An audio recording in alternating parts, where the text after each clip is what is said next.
എവിടെ where is the striker? ഇന്ന് വരും നാളെ വരും എന്ന് പറഞ്ഞ് കാത്തിരിക്കാൻ തുടങ്ങിയിട്ട് കുറേ നാളായി. ഇനി ISL തുടങ്ങാൻ ഒരു മാസം തികച്ചില്ല. എന്തായാലും ബ്ലാസ്റ്റേഴ്സിന്റെ ഈ so cold wait and watch പോളിസിക്കെതിരെ KBFCയുടെ ഒഫീഷ്യൽ ഫാൻ ഗ്രൂപ്പായ മഞ്ഞപ്പട തന്നെ രംഗത്തെത്തിയിട്ടുണ്ട്.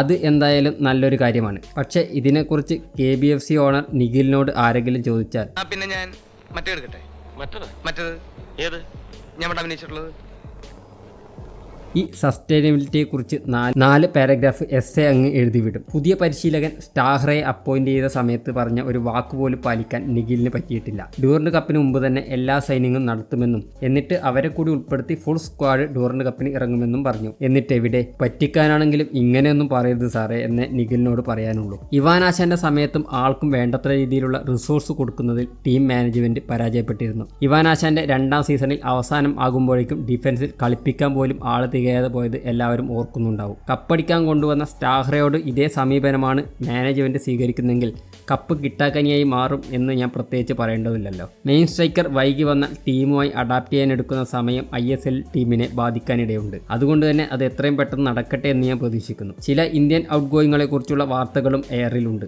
അത് നടന്നാൽ ഇൻകമിങ്ങും ആവശ്യമാണ്. എന്തായാലും ബ്ലാസ്റ്റേഴ്സിന്റെ ഈ വെയിറ്റ് ആൻഡ് വാച്ച് പോളിസിയെക്കുറിച്ചുള്ള നിങ്ങളുടെ അഭിപ്രായം കമന്റ് ബോക്സിൽ രേഖപ്പെടുത്തുക.